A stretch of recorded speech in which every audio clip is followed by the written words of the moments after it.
Hey guys, we're going to apply the decals to the Greg Peters Fiero, and I wanted to talk to you about the decals a little bit, as I wanted you to see something. Right now, this car will only have 3 decals that are going to be applied to it from this kit, which are for the rear deck lid, and the 2 GT decals are going to sail panels. Now, these decals are extremely old, but I've had good luck with them in the past, so we're going to try them again now. Now, what I want you to see is, you can see in the reflection the carrier film for the decal. When you build this car, you're going to have to trim that down quite a bit, as the Fiero GT decal goes on the deck lid in a very thin area. Let me just show you what I'm talking about here. Now, that decal is going to have to be mounted right here on the edge of the deck lid. And as you can see, the carrier film maybe just a little too much carrier film on the bottom edge of the decal. So you're going to have to trim that very close to the lettering itself in order to make sure you have a decal that's going to sit properly on the trunk lid.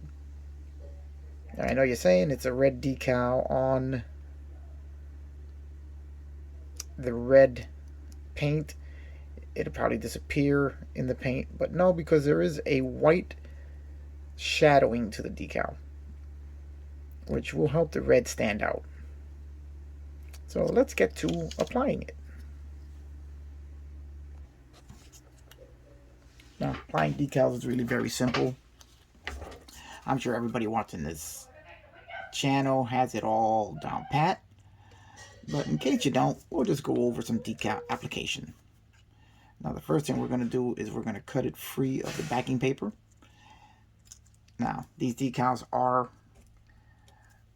probably somewhere in the neighborhood of 30 years old, so we're just going to do the best that we can with them. So now, I don't know if you can see the carrier film. I'm going to cut, and we're going to eliminate as much of the carrier film as possible in order to give us a nice area just to plant the decal onto the deck lid. Just carefully cutting away as much of the carrier film as I can without touching the decal itself. Okay, now we have the carrier film cleaned off or trimmed down at the bottom there. So we should have, that should give us more than enough room. Let's just cut a little bit off the end here. Now, from the models that I've built in the past of this car, I found that the decals actually are excellent quality, even with their age. But you can see here now how much of the carrier film I've trimmed down. So we should have plenty of room now to install the decal on the deck lid and seal it all up. So let's get some water and we'll go right through the decal application. I don't know if I've ever done decal application on the channel. Hey, so I guess now's as good a time as any. Okay, now we're going to work with my tried and true standards, the micro sol and micro set, to apply the decal. The micro set, you brush on first, allows the decal to adhere to the surface a little bit better. Micro sol will kind of melt the decal and let it conform to irregular surfaces. Not really something that's that important on a flat surface like this, but it does melt it down and actually thins it out a little bit in order for it to blend right into the surface a little better.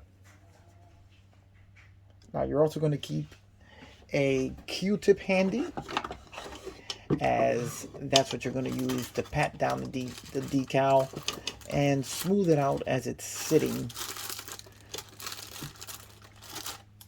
on the part. Now, you're going to notice that when you use a micro sol and a micro set, that it's going to get very wrinkly. Don't let that scare you. It's supposed to do that. and then as it dries, it straightens itself out. Okay, so let's grab our deck lid, and we're going to apply our decals. First thing we're going to do is dunk the decal in some nice warm water here. We're going to let it sit for a few seconds, and then we're going to start applying it to the deck lid.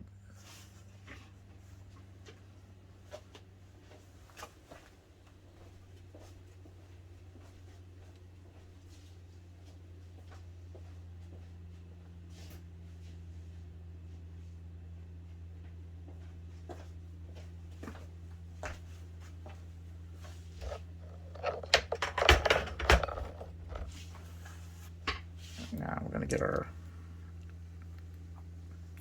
brush. Let's get I guess this will work. First thing we're going to do is we're going to brush a little micro set onto the deck lid itself in the area where we're going to apply our decal, which is right here on the right side corner. Now normally you want to apply a little bit of a gloss coat over it so the decal has something really smooth to adhere to. Not really necessary here. As a matter of fact, let's clean that off. I don't like that. That brush has got a little something on it. Let's get ourselves a nice clean brush.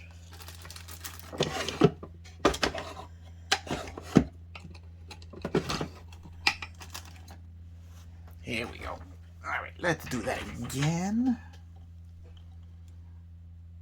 I'm going to apply, there we go, microsol right to the area. Now we're going to go and check our decal and see if it's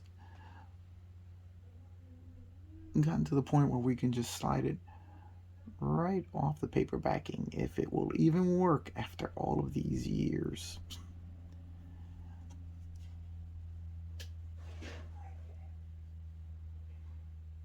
Okay, we're gonna have to soak it a little bit more. And there it is, it's moving. We might get lucky with this one, guys. Okay, so now, here it is. We'll use our silicone brush and we are going to just glide our decal right onto the deck lid.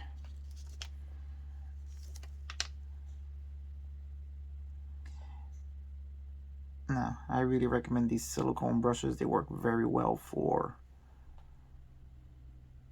applying decals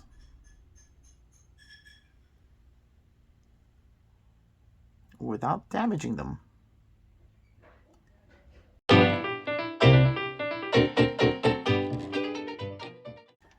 Okay, now we're going to use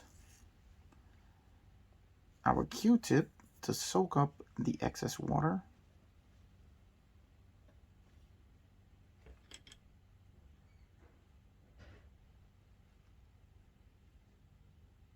And let's lay our decal right down there.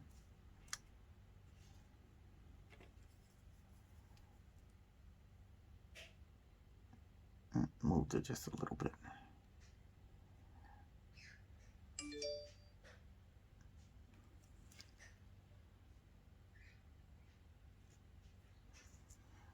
There we go. That's looking pretty good right there. Now we should bring it down just a hair.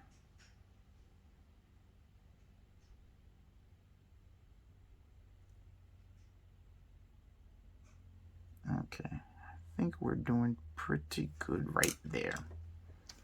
Okay, now that we have that on there, right where we want it, what we're going to do is apply some microsol.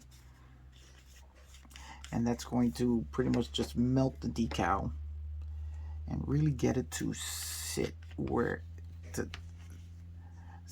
into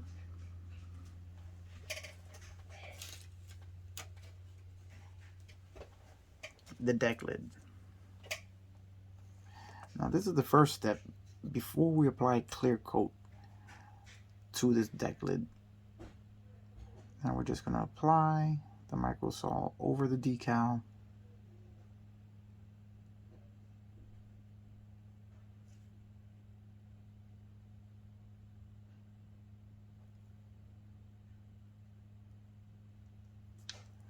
And we're going to let it sit with the decal there.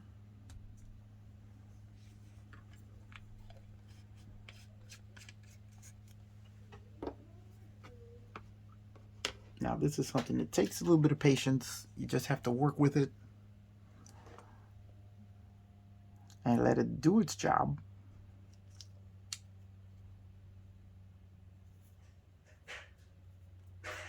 Now this is actually the second deck lid. I wasn't too crazy about what happened with the paint on the first one, as there was a little blemish in it that I didn't like, so I decided to just paint up another one.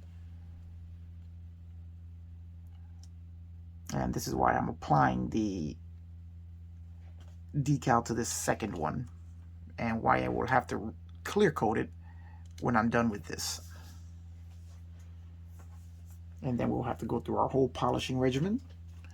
This is our first deck lid compared to the second one. And as you can see, there was a little blemish on the deck lid. I don't even know if it shows up on camera. It's very, very slight. But I did notice it, and you can see a slightly darker area there. I did notice it. I wasn't crazy about it. So I thought, you know what, I'm going to go ahead and just make up another one. We also had a little bit of blemish there. So I figured I'll just make up another deck lid, and we'll apply the decal and clear coat it all in one shot. And there we go. There's our decal setting up nicely right on our deck lid.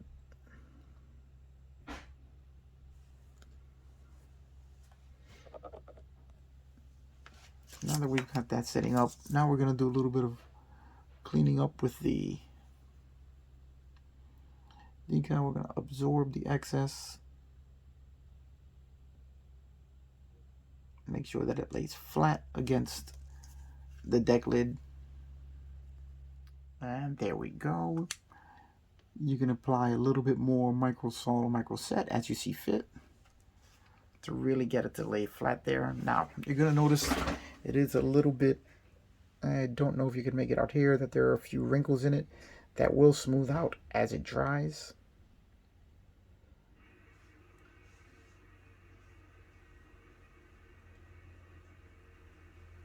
Now, technically, I should have put this above the clear coat as it was a decal on the real car, but I kind of want to seal it up so that we make sure it never peels off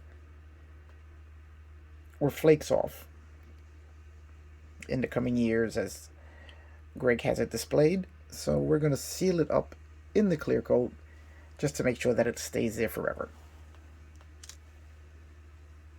Okay guys, that's it. Going to apply the rest of the decals and keep on going with this project. Okay guys, we are adding more details to the Pops Fiero build because I don't know why, I just can't kind of help myself. And here I have recreated the trunk latch and solenoid assembly because if you remember when I showed in a video quite a while ago, I had also created the striker for the latch, which let me show you that.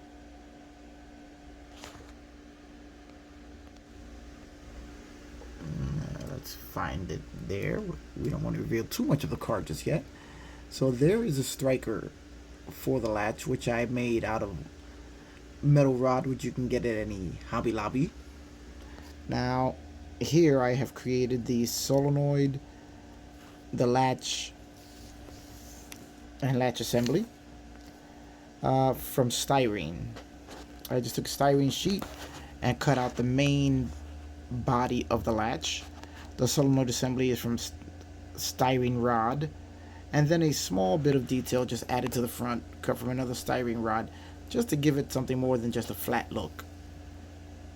I think it came out pretty nice. It actually looks real similar to the real thing, which I'm going to give you a picture of right here, so you can see what it is that I'm patterning this after. Not 100% exact, but I'm working at a very tiny level here and doing it all by hand. See, that's my finger. Hello. And you can see how really tiny this little latch is. Where are you? Where are you? There it is. So I think it came out pretty cool. Well, once I throw some paint on it, it should look pretty nice, I think. May add a little wiring harness to it, but I'm not sure about that yet. Okay, that's just the latest bit of detail that I have added to the Pops Fiero build. Just going ahead and buttoning it up as this is almost done. Okay guys, here we have the almost finished latch and solenoid assembly. Got it all painted up. Gonna do a little bit of detail work to it, not a lot, and then we'll be installing it on the rear deck lid. It's not installed yet because still got a little bit of work to do to it, but I think it's turning out pretty good.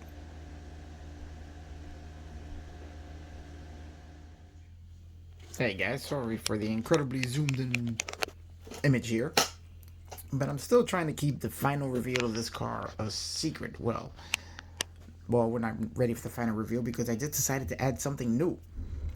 I wanted to give Greg the option of taking the deck lid off so that he could look at all the detailing on the interior of the car if he wanted to. So I'm racking my brain trying to figure out how am I going to make this thing removable while also making sure all the parts stay secured in place. And voila, my answer came up when I looked over to my shelf and I remembered I have magnets. And so I had to figure out how I was going to get the magnets, how I was going to mount them to make them stick. And I figured it out. First, let me show you the final result. I created a test piece with the vents from the exit part I had. Had to do a little bit of figuring here to make sure it was going to work. So I tried to drill a hole there to mount the magnet, but there's not enough plastic there to mount the magnet flush. So then I came up with this idea, which once you drop the magnet, and once you drop it in here, watch this. Boom. You see that? Let's see that again. Whoops. I can't see it through the camera. Hold on, guys. Watch. Here we go. And boom. It is now in there, not going anywhere. So that is going to be my solution. It's not an easy one to do considering the car is all together, but I did make it work. Let me show you how I did that. Now I'm going to walk you through this whole process here of how I got this done. First thing I'm going to need is a piece of spare sprue. What I did was I cut a small piece of sprue out. Let's say we're looking at that there. Doesn't have to be a perfect cut. Just has to fit here. So we're going to make it a little bit thinner.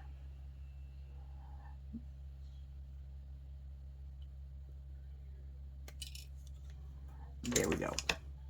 Then this particular set of magnets came with drill bits because it's all for flush mounting magnets into whatever you're building. So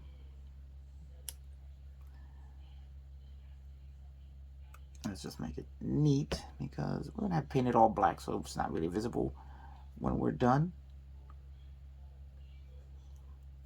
But we still want it to look kind of neat. Okay. Now I just need to get my length.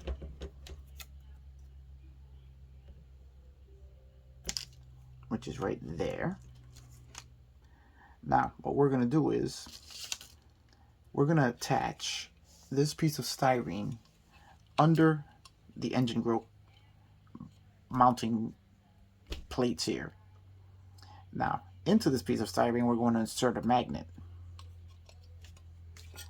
which is easy enough to do because all we're going to do is drill a hole in there. And this drill bit is, don't remember what size it is, but it is the perfect size for these magnets.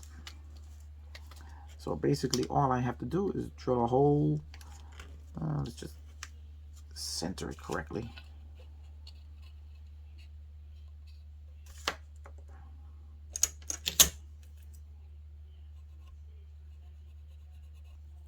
Okay, this is the area I have to drill my hole. If you guys can see that. If you can't, worry about it. Take my word for it. There's 2 pencil lines there. Then all I'm going to do is drill through the styrene. And once I'm through, and I have my hole, then we just need the magnet. Now I already have that side mounted in, and I have the magnet. So we're going to get another one of these little guys. Now, this particular kit comes with many different size magnets. And what I need are these teeny tiny little guys here. I don't know if you guys can see that there. That little guy right there. Because he is going to go inserted into our magnet mounting plate. That's what we're calling it now, because now we got to come up with, you know, fancy names, because hey, you know, makes us sound much more intelligent. So there we go. It's in there, and it's a nice snug fit so that we won't lose it later. So we're going to put a little bit of super glue underneath it later, and make sure that, just to make sure that it doesn't go anywhere. All right. So now, very important that you get the polarity of the magnet correct, because if you don't, instead of sticking together, they're going to, see that? Yeah, that's the magnet pushing away. Oh no. So you got to make sure you get the polarity right. Oh yeah. And there we go. Because you don't want them repulsing each other, you want them pulling together. So now I'm going to have to get another magnet here. And just drop it till it sticks. Now, this is, whoa, just drop that. That's good job, good job. This is our engine vent.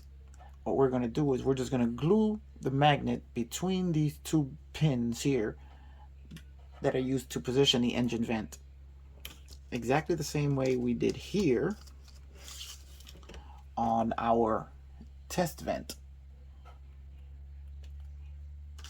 Now, the way I do that, which is really easy, is, and you don't have to worry about being 100% precise here, because the magnetic field of the magnets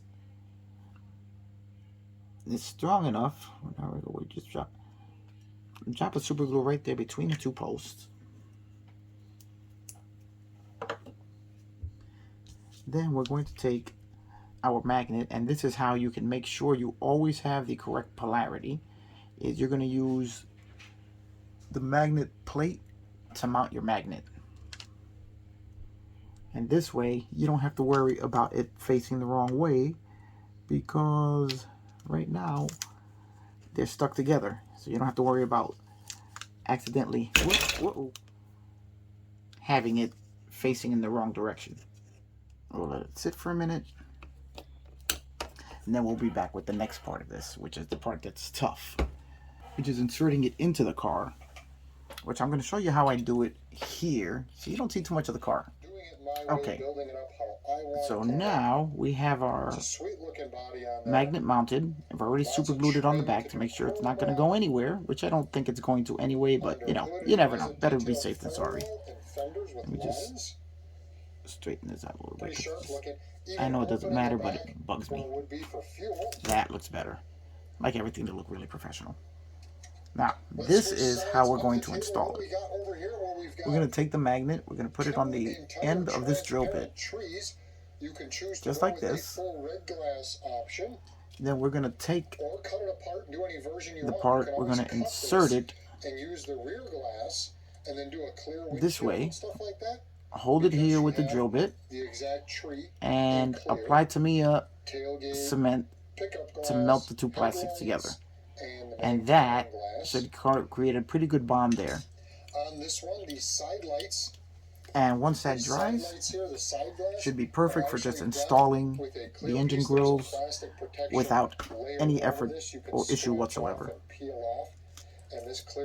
So we're going to get on that. Okay guys, here we go. We have our entire magnetically attached engine grills. Let's just go this way. As you can see now, they don't fall off, they don't go anywhere. The two brackets that hold them in place are installed. You can see one there, a little bit of paint on them just to hide them a little bit. And there, and that way, this looks like another, I guess, reinforcement or some sort of chassis component. And as you see, they snap right into place, right there and there. And installing the engine lid is also very easy with using the two pins on each side. You're going to one slot to lift the engine vent up, slide into the other one, or slide into, well, it was easy the first time I did it, and drop it right in place.